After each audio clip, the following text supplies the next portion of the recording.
हिंद साथियों, आपका स्वागत है हमारे YouTube चैनल ऑनलाइन प्रैक्टिस पर। और आज के इस वीडियो में मैं आपको करवाने वाला हूँ एसएससी जीडी 2024 के लिए जो आपकी टॉपिक वाइज क्वेश्चन की सीरीज चल रही है। उसमें आज आपको मैं करवाने वाला हूँ पॉलिटी के टॉप 100 क्वेश्चन। पॉलिटी के टॉप 100 क्वेश्चन आपके लिए इंपॉर्टेंट है। वीडियो को शुरू से अंत तक पूरा देखना। वीडियो अच्छा लगे तो वीडियो लाइक करना, अपने दोस्तों के साथ शेयर जरूर करना जो एसएससी जीडी की तैयारी कर रहे हैं, ताकि वो भी हमारे साथ इस चैनल से जुड़ सकें। अगर आपको इस वीडियो की पीडीएफ चाहिए तो वीडियो के डिस्क्रिप्शन में टेलीग्राम चैनल का लिंक दिया हुआ है, वहाँ से जाकर टेलीग्राम चैनल ज्वाइन कर लेना। वहाँ पर मैं आपको उसकी पीडीएफ प्रोवाइड कर दूँगा। आप चैनल को तो सब्सक्राइब कर लेते हो, लेकिन टेलीग्राम चैनल ज्वाइन नहीं करते हो, टेलीग्राम चैनल ज्वाइन कर लेना आपके फायदे के लिए, ताकि मैं वहाँ पर आपको उसकी पीडीएफ प्रोवाइड कर सकूँ। साथ ही और बता देता हूँ, अगर आपको पता नहीं हो तो आपको इस चैनल पर एसएससी जीडी के लिए टॉपिक वाइज क्वेश्चन की सीरीज के अलावा आपको जीके जीएस के मॉडल पेपर भी करवाए जा रहे हैं। तो ये वीडियो देखने के बाद मॉडल पेपर की वीडियो भी देख लेना अगर आपने नहीं देखे हैं। तो चलिए शुरू करते हैं। आज की वीडियो का आपका पहला क्वेश्चन है, भारतीय संसद के अपर हाउस को किस नाम से जाना जाता है?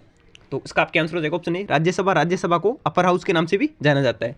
ये क्वेश्चन इस प्रकार से पूछा जा सकता है, उच्च सदन के नाम से किसे जाना जाता है? तो उच्च सदन आपको राज्यसभा को जाना जाता है और निम्न सदन के नाम से लोकसभा को जाना जाता है।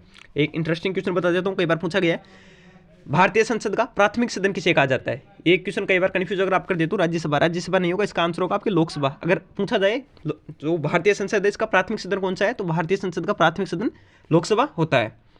आगे देखते हैं। अगला क्वेश्चन है क्वेश्चन नंबर 2। क्वेश्चन नंबर 2 आपके, राज्यसभा के सदस्य बनने वाले प्रथम हिंदी साहित्यकार कौन थे? इसका आपके आंसर हो जाएगा ऑप्शन बी रामधारी सिंह दिनकर। रामधारी सिंह राज्यसभा के सदस्य बनने वाले प्रथम हिंदी साहित्यकार थे। और जो रामधारी सिंह दिनकर है ये राज्यसभा के सदस्य कब बने थे? 1952 ईस्वी में ये राज्यसभा के सदस्य बने थे आपके। आगे देखते हैं। अगला क्वेश्चन आपकी क्वेश्चन नंबर 3, निम्नलिखित में से जनता द्वारा प्रत्यक्ष रूप से निर्वाचित सदन है? इसका आपके आंसर हो जाएगा ऑप्शन बी लोकसभा है, ये जनता के द्वारा प्रत्यक्ष रूप से निर्वाचित की जाती है। अगला क्वेश्चन है क्वेश्चन नंबर 4, अस्थायी लोकसभा अध्यक्ष जिसे बोलते हैं प्रोटेम स्पीकर को कौन नियुक्त करता है? इसका आपके आंसर हो जाएगा ऑप्शन सी जो भारत का राष्ट्रपति होता है ये अस्थायी जो लोकसभा अध्यक्ष जिसे बोलते हैं प्रोटेम स्पीकर को नियुक्त करता है। ये तब तक रहते हैं प्रोटेम स्पीकर जब तक कि लोकसभा अध्यक्ष के चुनाव नहीं हो जाते हैं। आगे देखते हैं। अगला क्वेश्चन आपकी क्वेश्चन नंबर 5, लोकसभा का विश्वास मत प्राप्त किए बिना ही प्रधानमंत्री पद पर कार्य करने वाले प्रथम व्यक्ति कौन थे? इसका आपके आंसर हो जाएगा ऑप्शन डी चौधरी चरण सिंह। चौधरी चरण सिंह भारत के पहले प्रधानमंत्री थे जिन्होंने लोकसभा में विश्वास मत प्राप्त किए बिना ही प्रधानमंत्री पद पर कार्य किया था। अगला क्वेश्चन आपके क्वेश्चन नंबर 6, भारत में किसी भी सदन का सदस्य हुए बिना कोई भी व्यक्ति कब तक मंत्री पद पर आसीन रह सकता है? इंपॉर्टेंट क्वेश्चन है, पूछा गया क्वेश्चन है कई बार। इसका आपके आंसर हो जाएगा ऑप्शन बी 6 महीने। अगर कोई भी व्यक्ति जैसे राज्यसभा हो गया, लोकसभा हो गया, किसी भी सदन का सदस्य नहीं है लेकिन वो 6 महीने तक तो मंत्री पद पर रह सकता है। 6 महीने बाद उसे किसी न किसी सदन का सदस्य होना अनिवार्य हो जाएगा। अगला क्वेश्चन आपकी क्वेश्चन नंबर 7, संसदीय तंत्र में निम्नलिखित में से वास्तविक कार्यपालिका कौन है? इसका आपका आंसर हो जाएगा ऑप्शन बी जो मंत्रिपरिषद होता है ये संसदीय तंत्र में आपकी वास्तविक कार्यपालिका है, मतलब कार्य करते हैं कौन, यही करते हैं आपके। अगला क्वेश्चन है क्वेश्चन नंबर 8, भारत का नियंत्रक एवं महालेखा परीक्षक किसके लिए मुख्य लेखाकार तथा लेखा परीक्षक के रूप में काम करता है? इसका आपका आंसर हो जाएगा ऑप्शन सी संघ तथा राज्य सरकार के लिए मुख्य लेखाकार तथा लेखा परीक्षक के रूप में कार्य करता है। जो आपके होता है नियंत्रक एवं महालेखा परीक्षक, इसकी नियुक्ति कौन करता है? तो भारत का राष्ट्रपति इसकी नियुक्ति करता है। इंपॉर्टेंट है, कई बार इसका वेतन भी पूछा जाता है, तो इनको प्रतिमाह 2.5 लाख रुपये वेतन मिलता है। वेतन भी याद रखना, वेतन भी इंपॉर्टेंट है। अगला क्वेश्चन आपके क्वेश्चन नंबर 9, किस संसदीय समिति को प्राक्कलन समिति की जुड़वा बहन कहा जाता है? इसका आपके आंसर हो जाएगा ऑप्शन डी लोक लेखा समिति होती है, इसे प्राक्कलन समिति की जुड़वा बहन कहा जाता है। तो प्राक्कलन समिति से एक और इंपॉर्टेंट क्वेश्चन बनता है, प्राक्कलन समिति में सदस्यों की संख्या कितनी होती है? तो प्राक्कलन समिति में सदस्यों की संख्या आपकी 30 होती है और ये 30 के 30 सदस्य आपके लोकसभा से चुने जाते हैं। एक बार क्वेश्चन पूछा गया था आपकी प्राक्कलन समिति में राज्यसभा से चुने गए सदस्यों की संख्या कितनी होती है? तो राज्यसभा से इसमें सदस्य 0 चुने जाते हैं। और प्राक्कलन समिति का आपकी कार्यकाल कितने वर्ष का होता है? तो प्राक्कलन समिति का कार्यकाल आपकी 1 वर्ष का होता है। इंपॉर्टेंट है, कार्यकाल भी पूछा जा सकता है आपके। अगला क्वेश्चन आपके क्वेश्चन नंबर 10, निम्नलिखित में से किसको महाभियोग के बिना हटाया जा सकता है? इसका आपका आंसर हो जाएगा ऑप्शन सी किसी भी राज्य के राज्यपाल को महाभियोग के बिना ही हटाया जा सकता है।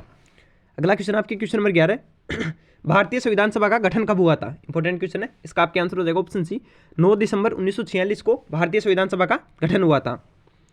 अगला क्वेश्चन है क्वेश्चन नंबर 12, संपूर्ण भारतीय संविधान के निर्माण में संविधान सभा को कितना समय लगा था? इसका आपके आंसर हो जाएगा ऑप्शन सी 2 वर्ष 11 माह 18 दिन भारत के संविधान को बनकर तैयार होने में लगा था। और भारतीय संविधान कब बनकर तैयार हो गया था? 26 नवंबर 1949 को भारतीय संविधान बनकर तैयार हो गया था। आगे देखते हैं। अगला क्वेश्चन आपकी क्वेश्चन नंबर 13, संविधान सभा द्वारा अंतिम रूप से पारित संविधान में कुल कितने अनुच्छेद अनुसूचियाँ थी? इसका आपके आंसर हो जाएगा ऑप्शन ए। जब मूल संविधान था उसमें 395 आपके अनुच्छेद थे और 8 अनुसूचियाँ है। वर्तमान में अनुसूचियों की संख्या बढ़कर 12 हो गई है। आगे देखते हैं अगला क्वेश्चन आपके क्वेश्चन नंबर 14। भारतीय संविधान का निर्माता किसे कहा जाता है? इसका आपके आंसर हो जाएगा option D, B R Ambedkar को भारतीय संविधान का निर्माता कहा जाता है। अगला क्वेश्चन आपके क्वेश्चन नंबर 15। भारतीय संविधान के किस भाग को संविधान की आत्मा कहा जाता है? स्टार अगला इंपॉर्टेंट है। इसका आपके आंसर हो जाएगा ऑप्शन सी, संविधान की प्रस्तावना है भारतीय संविधान में, उसे भारतीय संविधान की आत्मा कहा जाता है। और कमेंट बॉक्स में कमेंट करके बताओ भीमराव अम्बेडकर ने किसे भारतीय संविधान की आत्मा कहा है। अगला क्वेश्चन आपके क्वेश्चन नंबर 16। भारत के राष्ट्रपति की तुलना निम्न में से किसके साथ करना उचित है? इसका आपके आंसर हो जाएगा ऑप्शन बी, ब्रिटेन के सम्राट के साथ भारत के राष्ट्रपति की तुलना करना उचित है, क्योंकि जो ब्रिटेन का सम्राट होता है उसके पास भी राष्ट्रपति की तरह होता है, मतलब राष्ट्रपति नाम का होता है बल्कि काम करने का जो अधिकार है वो प्रधानमंत्री को होता है। अगला क्वेश्चन आपके क्वेश्चन नंबर 17। यदि भारत के राष्ट्रपति और उपराष्ट्रपति दोनों देश से बाहर हो तो उस स्थिति में उनके कार्यभार को कौन ग्रहण करेगा? इसका आपके आंसर हो जाएगा ऑप्शन बी, सर्वोच्च न्यायालय का जो मुख्य न्यायाधीश होता है, अगर भारत का राष्ट्रपति और उपराष्ट्रपति दोनों देश से बाहर हो तो वो कार्यभार को ग्रहण करेगा। आगे देखते हैं अगला क्वेश्चन आपके क्वेश्चन नंबर 18। निम्नलिखित में से किसकी नियुक्ति भारत का राष्ट्रपति करता है? इसका आपके आंसर हो जाएगा ऑप्शन डी, उपर्युक्त सभी। जो भारत का महान्यायवादी होता है ये भारत सरकार का विधि अधिकारी होता है, इसकी नियुक्ति राष्ट्रपति करता है। नियंत्रक एवं महालेखा परीक्षक, इसकी नियुक्ति भी भारत का राष्ट्रपति करता है। और राज्य के राज्यपाल, तीनों की नियुक्ति भारत का राष्ट्रपति करता है। अगला क्वेश्चन आपके क्वेश्चन नंबर 19। एक ही व्यक्ति को अधिकतम कितनी बार भारत का राष्ट्रपति बनाया जा सकता है? ये दिमाग लगाने वाला क्वेश्चन है। इसका आपके आंसर हो जाएगा ऑप्शन डी, कोई भी व्यक्ति कितनी भी बार भारत का राष्ट्रपति रहना चाहिए, बल्कि जब तक वो रह सकता है जब तक कि वो योग्य है। अगला क्वेश्चन है क्वेश्चन नंबर 20। भारत के उपराष्ट्रपति को पदच्युत करने का संकल्प निम्न में से कहाँ प्रस्तावित किया जा सकता है? इसका आपके आंसर हो जाएगा ऑप्शन सी, केवल राज्यसभा में अगर राष्ट्रपति को पदच्युत करना हो तो उसका प्रस्ताव प्रस्तावित किया जा सकता है। अगला क्वेश्चन है क्वेश्चन नंबर 21। मूल संविधान में लोकसभा सदस्य की संख्या कितनी निर्धारित की गई थी? इसका आपके आंसर हो जाएगा ऑप्शन डी, 500। जब मूल संविधान बनकर तैयार हुआ था तब लोकसभा में सदस्यों की संख्या 500 निर्धारित की गई थी। वर्तमान में सदस्यों की संख्या कितनी है लोकसभा में? तो 545 लोकसभा में वर्तमान में सदस्यों की संख्या है। अधिकतम कितनी हो सकती है लोकसभा में सदस्यों की संख्या? तो 552 लोकसभा में सदस्यों की संख्या अधिकतम हो सकती है। राज्यसभा में सदस्यों की संख्या कितनी होती है? तो 245 राज्यसभा में सदस्यों की संख्या होती है। अधिकतम कितनी हो सकती है? 250 राज्यसभा में सदस्यों की संख्या हो सकती है। ये संख्या वाला याद रख लेना, पूछा जा सकता है आपके। अगला क्वेश्चन है क्वेश्चन नंबर 22। कौन सा संवैधानिक संशोधन राज्यों से चुने जाने वाले लोकसभा की सदस्यों की संख्या बढ़ाने से संबंधित है? इसका आपके आंसर हो जाएगा ऑप्शन ए, 7वां तथा 31वां जो संवैधानिक संशोधन है ये राज्य से चुने जाने वाले लोकसभा सदस्यों की संख्या बढ़ाने से संबंधित है। अगला क्वेश्चन आपके क्वेश्चन नंबर 23। आपातकाल के दौरान संसद लोकसभा का कार्यकाल एक बार में कितने समय के लिए बढ़ा सकता है? इंपॉर्टेंट क्वेश्चन है। इसका आपके आंसर हो जाएगा ऑप्शन बी, संसद एक बार में जो है लोकसभा इसका कार्यकाल 1 वर्ष के लिए आपके बढ़ा सकता है अगर आपातकाल है। आपातकाल भारत के किसी भी राज्य जो है किसी भी हिस्से में आपातकाल किस अनुच्छेद के तहत लगाया जा सकता है? तो अनुच्छेद 352 के तहत भारत के किसी भी राज्य या संपूर्ण भारत में राष्ट्रीय आपातकाल लगाया जा सकता है। एक होता है वित्तीय आपातकाल, 360 अनुच्छेद है आपके वित्तीय आपातकाल से संबंधित है। और राष्ट्रपति शासन से संबंधित कौन सा अनुच्छेद है? 356 आपके राष्ट्रपति शासन से संबंधित अनुच्छेद है। ये तीनों क्वेश्चन इंपॉर्टेंट है, याद रख लेना। कन्फ्यूज होते हैं कई बार, याद तो कर लेते हो आप लेकिन। अगला क्वेश्चन आपके क्वेश्चन नंबर 24। भारतीय संविधान के अनुसार संविधान संशोधन विधेयक संसद के किस सदन में पारित होता है? इसका आपके आंसर हो जाएगा ऑप्शन डी, दोनों सदन, ऊपरी सदन और निचले सदन अलग से, दोनों में अलग अलग से ये जो अगर कोई भी संविधान संशोधन विधेयक है तो वो दोनों सदनों में पारित होना अनिवार्य है आपके। अगला आप क्वेश्चन आपके क्वेश्चन नंबर 25। संसदीय शासन प्रणाली में वास्तविक कार्यपालिका की शक्ति किसके पास होती है? इसका आपके आंसर हो जाएगा ऑप्शन बी, भारत के प्रधानमंत्री के पास वास्तविक कार्यपालिका की शक्ति होती है। अगला क्वेश्चन आपके क्वेश्चन नंबर 26। भारतीय संविधान के निम्नलिखित प्रावधानों में से कौन सा प्रावधान मंत्रिपरिषद की नियुक्ति तथा पदच्युति से संबंधित है? इसका आपके आंसर हो जाएगा ऑप्शन सी, अनुच्छेद 75। आगे देखते हैं आपके। अगला क्वेश्चन है क्वेश्चन नंबर 27। संसद के दोनों सदनों के संयुक्त अधिवेशन की संयुक्त अधिवेशन कौन बुलाता है? इसका आपके आंसर हो जाएगा ऑप्शन डी, भारत का राष्ट्रपति संसद के दोनों सदनों की संयुक्त बैठक बुला सकता है। और अगर दोनों सदनों की संयुक्त बैठक हो रही है तो उसकी अध्यक्षता कौन करेगा? तो लोकसभा अध्यक्ष संसद के दोनों सदनों की संयुक्त बैठक की अध्यक्षता करेगा। अगला क्वेश्चन है क्वेश्चन नंबर 28। भारत सरकार का प्रमुख विधि अधिकारी कौन होता है? इसका आपके आंसर हो जाएगा ऑप्शन डी, भारत का महान्यायवादी। भारत का महान्यायवादी भारत सरकार का प्रमुख विधि अधिकारी होता है। और राज्य सरकार का जो वो होता है महाधिवक्ता, वो उसका राज्य का प्रमुख विधि अधिकारी होता है। अगला क्वेश्चन है क्वेश्चन नंबर 29। लोकसभा अध्यक्ष निम्न में से किस समिति का पदेन अध्यक्ष होता है? इसका आपके आंसर हो जाएगा ऑप्शन सी, नियम समिति। जो नियम समिति होती है उसका लोकसभा अध्यक्ष पदेन अध्यक्ष होता है। और जो उपराष्ट्रपति होता है आपके, वो राज्यसभा का पदेन सभापति होता है। अगला क्वेश्चन है क्वेश्चन नंबर 30, लोकसभा समिति में अध्यक्ष सहित कुल कितने सदस्य होते हैं? इसका आपका आंसर हो जाएगा ऑप्शन बी, 15 सदस्य लोकसभा समिति होती है, उसमें अध्यक्ष के समेत 15 सदस्य होते हैं, यानी 14 सदस्य और एक अध्यक्ष होता है। अगला क्वेश्चन है क्वेश्चन नंबर 31, राज्यसभा समिति में अध्यक्ष सहित कुल कितने सदस्य होते हैं? इसका आपका आंसर हो जाएगा ऑप्शन ए, 16। आगे देखते हैं। अगला क्वेश्चन है क्वेश्चन नंबर 32, संसद द्वारा मुख्य निर्वाचन आयुक्त तथा अन्य निर्वाचन आयुक्तों की सेवा शर्तों से संबंधित अधिनियम कब पारित हुआ था? इसका आपका आंसर हो जाएगा ऑप्शन डी, 1994 में यह अधिनियम आपके पारित हुआ था। अगला क्वेश्चन है क्वेश्चन नंबर 33, संविधान के किस संशोधन द्वारा अनुसूचित जनजातियों के लिए एक अलग राष्ट्रीय आयोग के गठन का प्रावधान किया गया है? इसका आपका आंसर हो जाएगा ऑप्शन सी, 89वां संविधान संशोधन के तहत अनुसूचित जनजातियों के लिए एक अलग राष्ट्रीय आयोग के गठन का प्रावधान किया गया। अगला क्वेश्चन है क्वेश्चन नंबर 34, भारत में पहली बार गैर कांग्रेसी सरकार कब बनी थी? इसका आपका आंसर हो जाएगा ऑप्शन बी, 1977 में मोरारजी भाई देसाई भारत के प्रधानमंत्री बने थे, उस समय भारत में पहली बार गैर कांग्रेसी सरकार बनी थी। अगला क्वेश्चन है क्वेश्चन नंबर 35, किस संविधान संशोधन अधिनियम द्वारा लोकसभा के कार्यकाल को 6 वर्ष से घटाकर 5 वर्ष कर दिया गया? इसका आपका आंसर हो जाएगा ऑप्शन बी, 43वें संविधान संशोधन के तहत लोकसभा के कार्यकाल को 6 वर्ष से घटाकर 5 वर्ष कर दिया गया। अगला क्वेश्चन है क्वेश्चन नंबर 36, परंपरा के अनुसार निम्न में से किस समिति के अध्यक्ष पद पर विरोधी दल के सांसद सदस्य को नियुक्त किया जा सकता है? इसका आपका आंसर हो जाएगा ऑप्शन ए, लोक लेखा समिति। आगे देखते हैं। अगला क्वेश्चन है क्वेश्चन नंबर 37, क्वेश्चन नंबर 37 आपके निम्न में से किसको पद से हटाने का प्रावधान संविधान में नहीं है? इसका आपका आंसर हो जाएगा ऑप्शन सी, राज्य का गवर्नर यानी राज्य के राज्यपाल को पद से हटाने का कोई भी उल्लेख भारतीय संविधान में नहीं दिया गया है। अगला क्वेश्चन है क्वेश्चन नंबर 38, राज्य विधानमंडल के अनुमोदन के बिना राज्यपाल द्वारा जारी अध्यादेश कितनी अवधि के लिए लागू रहेगा?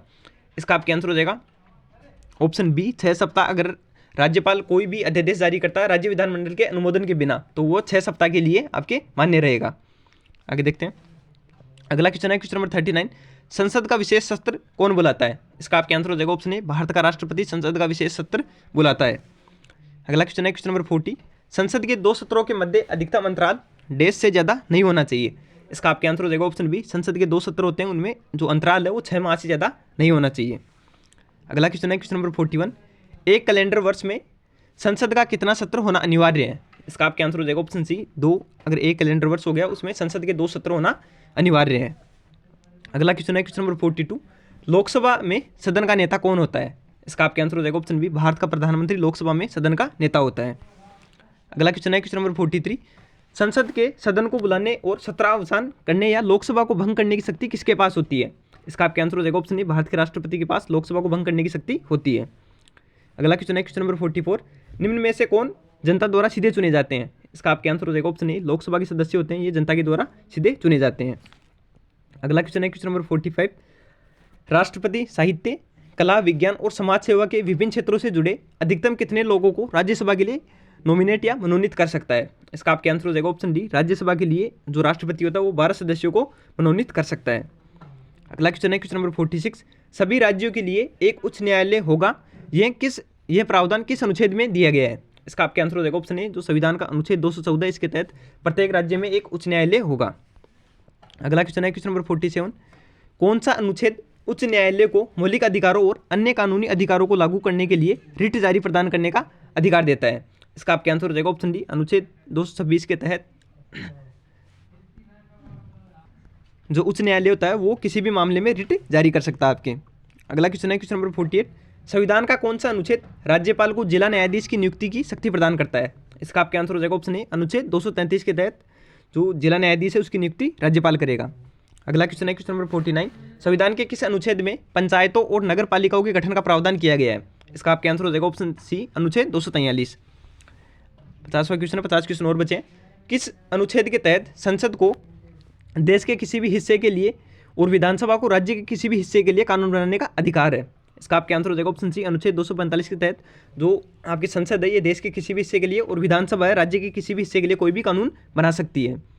अगला क्वेश्चन है क्वेश्चन नंबर 51, निम्नलिखित अनुच्छेदों में से कौन सा अनुच्छेद धार्मिक स्वतंत्रता के अधिकार की गारंटी देता है? इसका आपका आंसर हो जाएगा ऑप्शन ए, जो अनुच्छेद 25 से 28 है ये धार्मिक स्वतंत्रता की आपकी गारंटी देते हैं। अगला क्वेश्चन आपके क्वेश्चन नंबर 52, भारतीय संविधान का कौन सा अनुच्छेद समान नागरिक संहिता से संबंधित है? इसका आपका आंसर हो जाएगा ऑप्शन बी, अनुच्छेद 44। थोड़ा जल्दी कर लेते हैं। अगला क्वेश्चन है क्वेश्चन नंबर 53, संपूर्ण भारत के भूभाग में मुक्त रूप से आवागमन करने का अधिकार किस अनुच्छेद में प्रदान किया गया है? इसका आपका आंसर हो जाएगा ऑप्शन बी अनुच्छेद 19। अनुच्छेद 19 के तहत भारत के किसी भी भूभाग में भारत का नागरिक जा सकता है। अगला क्वेश्चन है क्वेश्चन नंबर 54। भारतीय संविधान का कौन सा अनुच्छेद भारत की विदेश नीति से संबंधित है? इसका आपका आंसर हो जाएगा ऑप्शन सी अनुच्छेद 51 के भारत की विदेश नीति से आपके संबंधित है। आगे देखते हैं। अगला क्वेश्चन है क्वेश्चन नंबर 55। भारतीय संविधान में मौलिक कर्तव्यों की संख्या कितनी है? इसका आपका आंसर हो जाएगा ऑप्शन डी 11। भारतीय संविधान में जो मौलिक कर्तव्यों की संख्या है वो आपके 11 है। अगला क्वेश्चन है क्वेश्चन नंबर 56। भारतीय संविधान में मौलिक अधिकारों की संख्या कितनी है? इसका आपका आंसर हो जाएगा ऑप्शन बी भारतीय संविधान में मौलिक अधिकारों की संख्या ऑप्शन ए 6 है। आगे देखते हैं आपके। अगला क्वेश्चन है क्वेश्चन नंबर 57। संघ लोक सेवा आयोग के कार्यों का उल्लेख किस अनुच्छेद में किया गया है? इसका आपका आंसर हो जाएगा ऑप्शन सी अनुच्छेद 320 में संघ लोक सेवा आयोग यानी यूपीएससी के कार्यों का उल्लेख किया गया आपके। अगला क्वेश्चन है क्वेश्चन नंबर 58। भारतीय संविधान के किस अनुच्छेद के अंतर्गत हिंदी को राजभाषा का दर्जा प्रदान किया गया है? इसका आपका आंसर हो जाएगा ऑप्शन बी अनुच्छेद 343 के तहत हिंदी को राजभाषा का दर्जा प्रदान किया गया है। अगला क्वेश्चन है क्वेश्चन नंबर 59। भारतीय संविधान में 11वीं अनुसूची का संबंध किससे है? इसका आपका आंसर हो जाएगा ऑप्शन बी पंचायती राज से संबंधित आप भारत में जो आपका 11वीं अनुसूची है। पंचायती राज की व्यवस्था भारत में कब शुरू हुई थी? 1959 ईस्वी में भारत में राजस्थान पहला राज्य था, 59 है, राजस्थान पहला राज्य था जिसमें पंचायती राज की व्यवस्था शुरू की गई थी। अगला क्वेश्चन है क्वेश्चन नंबर 60। भारतीय संविधान में 7वीं अनुसूची का संबंध किससे है? इसका आपका आंसर हो जाएगा ऑप्शन डी उपर्युक्त सभी राज्य सूची, संघ सूची और संवर्ती सूची तीनों सूचियों का संबंध आपकी 7वीं अनुसूची में है। अगला क्वेश्चन है क्वेश्चन नंबर 61। संविधान के किस अनुच्छेद में कहा गया है कि प्रत्येक राज्य शिक्षा के प्राथमिक स्तर पर मातृभाषा में शिक्षा के पर्याप्त सुविधाओं की व्यवस्था करने का प्रयास करेगा? इसका आपका आंसर हो जाएगा ऑप्शन ए अनुच्छेद 350। आगे देखते हैं। अगला क्वेश्चन है क्वेश्चन नंबर 62। समानता का अधिकार संविधान के किस अनुच्छेद में वर्णित है? इसका आपका आंसर हो जाएगा ऑप्शन डी अनुच्छेद 14 से 18 समानता के अधिकार से संबंधित आपके। अगला क्वेश्चन है क्वेश्चन नंबर 63 इंपॉर्टेंट है। राज्यपाल अपना त्यागपत्र किसे देता है? इसका आपका आंसर हो जाएगा ऑप्शन डी जो किसी भी राज्य का राज्यपाल है अगर वो त्यागपत्र देगा तो राष्ट्रपति को देगा। और त्यागपत्र से रिलेटेड 2-3 क्वेश्चन बता देता हूँ। राष्ट्रपति अपना त्यागपत्र किसे देगा? राष्ट्रपति अपना त्यागपत्र उपराष्ट्रपति को देगा। लोकसभा अध्यक्ष अपना त्यागपत्र किसे देगा? लोकसभा जो उपाध्यक्ष होता है उसे अपना त्यागपत्र देगा। सर्वोच्च न्यायालय का मुख्य न्यायाधीश अपना त्यागपत्र किसे देगा? तो सर्वोच्च न्यायालय का मुख्य न्यायाधीश भारत के राष्ट्रपति को अपना त्यागपत्र देगा। प्रधानमंत्री किसे त्यागपत्र देगा? तो प्रधानमंत्री भी भारत के राष्ट्रपति को अपना त्यागपत्र देगा। अगला क्वेश्चन है क्वेश्चन नंबर 64। मंत्रिपरिषद में वरीयता की दृष्टि से मंत्रियों का सही क्रम है? इसका आपका आंसर हो जाएगा ऑप्शन ए पहले आएगा कैबिनेट मंत्री, राज्य मंत्री, उप मंत्री। ये मंत्रिपरिषद में वरीयता की दृष्टि से मंत्रियों का सही क्रम आपके। अगला क्वेश्चन है क्वेश्चन नंबर 65। लोकसभा अध्यक्ष को पद की शपथ कौन दिलाता है? इंपॉर्टेंट क्वेश्चन है। इसका आपका आंसर हो जाएगा ऑप्शन डी जो लोकसभा अध्यक्ष होता है वो शपथ ग्रहण नहीं करता है। अगला क्वेश्चन है क्वेश्चन नंबर 66। किसी राज्य के मंत्रिपरिषद की बैठक की अध्यक्षता कौन करता है? इसका आपका आंसर हो जाएगा ऑप्शन सी जो उस राज्य का मुख्यमंत्री है वो उस राज्य में अगर मंत्रिपरिषद की बैठक हुई है तो उसकी अध्यक्षता वो करेगा। अगला क्वेश्चन है क्वेश्चन नंबर 67। संसद द्वारा दिसंबर 1989 में निर्मित कानून के अनुसार एक नागरिक के वयस्क होने की आयु है? इसका आपका आंसर हो जाएगा ऑप्शन बी 18 वर्ष। आगे देखते हैं। अगला क्वेश्चन है क्वेश्चन नंबर 68। वर्तमान में लोकसभा की 543 सीटों में कितनी सीटें अनुसूचित जाति के लिए आरक्षित है? इसका आपका आंसर हो जाएगा ऑप्शन बी जो 84 सीटें है वो आपकी अनुसूचित जाति के लिए आरक्षित आपकी। अगला क्वेश्चन देखते हैं। अगला क्वेश्चन है क्वेश्चन नंबर 69। राज्यसभा के उपसभापति का निर्वाचन कौन करता है? इसका आपका आंसर हो जाएगा ऑप्शन बी जो राज्यसभा के सदस्य होते हैं वो राज्यसभा के उपसभापति का निर्वाचन करते हैं। अगला क्वेश्चन है क्वेश्चन नंबर 70। राष्ट्रपति शासन में राज्य का प्रमुख संचालक कौन होता है? इसका आपका आंसर हो जाएगा ऑप्शन सी राज्यपाल होता है। अगर किसी राज्य में राष्ट्रपति शासन लागू हो गया तो उसमें जो उस राज्य का प्रमुख संचालक होगा वो आपके उस राज्य का राज्यपाल होगा। आगे देखते हैं। अगला क्वेश्चन है क्वेश्चन नंबर 71। किसी राज्य का राज्यपाल निम्नलिखित में से किसकी नियुक्ति नहीं करता है? इसका आपका आंसर हो जाएगा ऑप्शन डी राज्य के जो उच्च न्यायालय के सदस्य होते हैं उनकी नियुक्ति नहीं करता है। इसके अलावा मुख्यमंत्री मंत्रिपरिषद की नियुक्ति राज्यपाल करता है। राज्य के महाधिवक्ता जो कि राज्य सरकार का प्रमुख विधि अधिकारी होता है उसकी नियुक्ति भी राज्यपाल करता है। राज्य लोक सेवा आयोग के सदस्यों की नियुक्ति भी उस राज्य का राज्यपाल करता है। अगला क्वेश्चन है क्वेश्चन नंबर 72। यदि विधानसभा में किसी भी दल को स्पष्ट बहुमत नहीं है तो अपने विवेक से किसी को भी मुख्यमंत्री नियुक्त कर सकता है? कौन मुख्यमंत्री नियुक्त कर सकता है? इसका आपका आंसर हो जाएगा ऑप्शन ए अगर किसी को स्पष्ट बहुमत नहीं है तो मुख्यमंत्री जो राज्यपाल है वो अपने विवेक से किसी को भी मुख्यमंत्री नियुक्त कर सकता है। अगला क्वेश्चन है क्वेश्चन नंबर 73। राज्य सरकार को बर्खास्त किया जा सकता है? इसका आपका आंसर हो जाएगा ऑप्शन ए राज्यपाल की सिफारिश पर राष्ट्रपति द्वारा किसी भी राज्य की सरकार को बर्खास्त किया जा सकता है। अगला क्वेश्चन आपके क्वेश्चन नंबर 74 सॉरी, किसी निर्वाचन के दौरान किसी राजनीतिक दल के उम्मीदवार की मृत्यु हो जाने की स्थिति में कितने दिनों के अंदर दूसरा प्रत्याशी खड़ा करना पड़ता है? इसका आपका आंसर हो जाएगा ऑप्शन बी। अगर चुनाव चल रहे हैं और किसी प्रत्याशी की मृत्यु हो गई तो 7 दिनों के अंदर दूसरा प्रत्याशी उस पार्टी को खड़ा करना होगा। अगला क्वेश्चन है क्वेश्चन नंबर 75, लोकसभा अथवा विधानसभा के किसी चुनावी प्रत्याशी की जमानत राशि कब जब्त कर ली जाती है? इसका आपका आंसर हो जाएगा ऑप्शन डी। जब कुल मतदान का वो 1/6 भाग भी प्राप्त नहीं कर पाए तो उसकी जमानत जब्त कर ली जाती है। अगला क्वेश्चन है क्वेश्चन नंबर 76, भारत में कार्यपालिका का अध्यक्ष कौन होता है? इसका आपका आंसर हो जाएगा ऑप्शन बी ऑप्शन बी होगा, राष्ट्रपति भारत का राष्ट्रपति कार्यपालिका का अध्यक्ष होता है।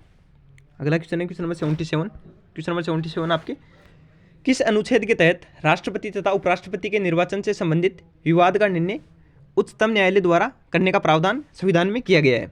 तो इसका आपका आंसर हो जाएगा ऑप्शन बी, अनुच्छेद 71 के तहत। आगे देखते हैं। अगला क्वेश्चन है क्वेश्चन नंबर 78, भारत का राष्ट्रपति अपना त्यागपत्र किसे देता है? इंपॉर्टेंट है। इसका आपका आंसर हो जाएगा ऑप्शन डी, उपराष्ट्रपति। जो भारत का राष्ट्रपति होता है वो अपना त्यागपत्र उपराष्ट्रपति को देता है, और उपराष्ट्रपति किसे देता है अपना त्यागपत्र? उपराष्ट्रपति राष्ट्रपति को अपना त्यागपत्र देता है, उल्टा होता है दोनों का। केंद्रीय मंत्रिमंडल के मंत्रियों की नियुक्ति कौन करता है? इसका आपका आंसर हो जाएगा ऑप्शन सी, राष्ट्रपति केंद्रीय मंत्रिमंडल के मंत्रियों की नियुक्ति करता है। अगला क्वेश्चन है क्वेश्चन नंबर 80, भारत में उपराष्ट्रपति का कार्यकाल कितने वर्षों का होता है? इसका आपका आंसर हो जाएगा ऑप्शन ए, जो उपराष्ट्रपति होता है उसका कार्यकाल 5 वर्षों का होता है, राष्ट्रपति का भी 5 वर्षों का ही होता है। अगला क्वेश्चन है क्वेश्चन नंबर 81, राष्ट्रपति किस सूची के विषयों पर अध्यादेश जारी नहीं कर सकता? इसका आपका आंसर हो जाएगा ऑप्शन सी, राज्य सूची से संबंधित अगर कोई भी है तो उस पर राष्ट्रपति कोई भी अध्यादेश जारी नहीं कर सकता। राज्य सूची से संबंधित कार्य जो अगर कोई भी कानून होगा तो वो राज्य सरकार द्वारा बनाए जाएंगे। अगला क्वेश्चन है क्वेश्चन नंबर 82, किसी भौगोलिक क्षेत्र को अनुसूचित क्षेत्र घोषित करने का संवैधानिक अधिकार किसको है? इसका आपका आंसर हो जाएगा ऑप्शन ए, भारत का राष्ट्रपति किसी भी भौगोलिक क्षेत्र को अनुसूचित क्षेत्र घोषित कर सकता है। अगला क्वेश्चन है क्वेश्चन नंबर 83, भारत के उपराष्ट्रपति की स्थिति की तुलना किस देश के उपराष्ट्रपति से की जा सकती है? इसका आपका आंसर हो जाएगा ऑप्शन बी, संयुक्त राज्य अमेरिका के जो होता है उपराष्ट्रपति होता है उससे भारत के राष्ट्रपति की तुलना की जा सकती है। अगला क्वेश्चन है क्वेश्चन नंबर 84, निम्न में से किसे विघटित नहीं किया जा सकता? इंपॉर्टेंट है। इसका आपका आंसर हो जाएगा ऑप्शन बी, राज्यसभा को किसी भी स्थिति में विघटित नहीं किया जा सकता। कई बार पूछा जाता है इस प्रकार क्वेश्चन। अगला क्वेश्चन है क्वेश्चन नंबर 85, राज्यसभा के 1/3 सदस्य प्रत्येक कितने वर्ष के पश्चात सेवानिवृत्त होते हैं तथा नए 1/3 सदस्य उनका स्थान लेते हैं? इसका आपका आंसर हो जाएगा ऑप्शन डी, 2 वर्ष। प्रत्येक 2 वर्ष में राज्यसभा के जो 1/3 सदस्य होते हैं वो सेवानिवृत्त होते हैं और नए 1/3 सदस्य आते हैं।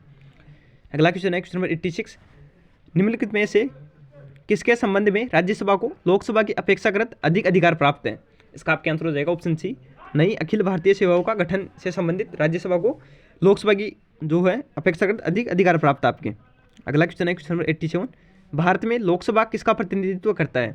इसका आपका आंसर हो जाएगा ऑप्शन सी, भारतीय जनता का जो लोकसभा है वो प्रतिनिधित्व करता है, क्योंकि लोकसभा के सदस्य भारतीय जनता द्वारा प्रत्यक्ष रूप से चुने जाते हैं। अगला क्वेश्चन है क्वेश्चन नंबर 88, लोकसभा का सामान्य कार्यकाल कितने वर्षों का होता है?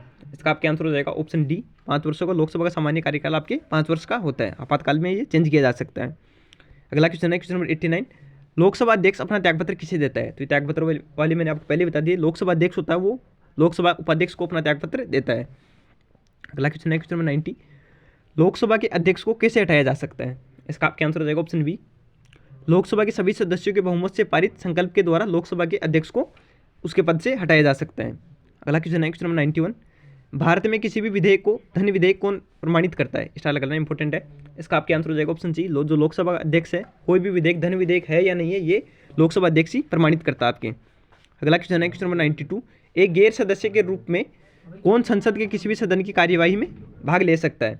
इसका आपका आंसर हो जाएगा ऑप्शन सी, जो महान्यायवादी होता है ये एक गैर सदस्य यानी वो संसद का सदस्य नहीं होता लेकिन सदन की कार्यवाही में वो भाग ले सकता है।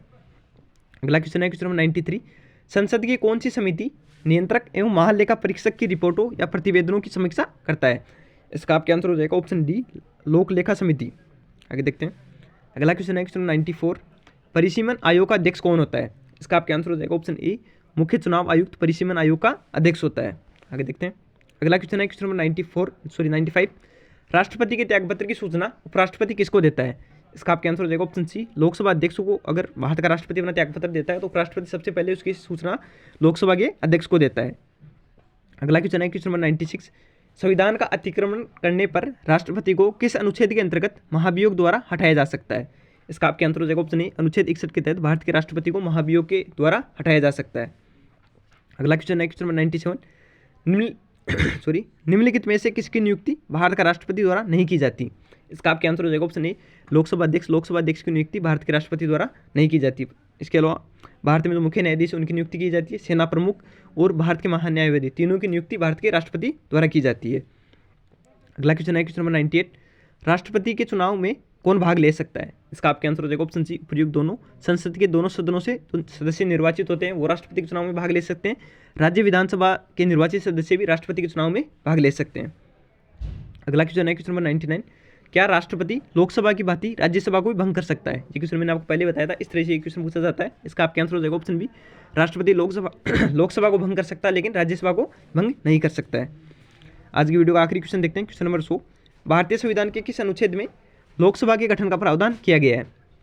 इसका आपके आंसर हो जाएगा ऑप्शन सी, जो अनुच्छेद 81 और अनुच्छेद 331 दोनों के तहत जो भारतीय संविधान में उसमें लोकसभा के गठन का प्रावधान दिया गया है। आज का वीडियो यहीं पर समाप्त होता है। पॉलिटी के टॉप 100 क्वेश्चन का वीडियो अच्छा लगा तो वीडियो को लाइक करना और इसकी पीडीएफ के लिए टेलीग्राम चैनल ज्वाइन कर लेना।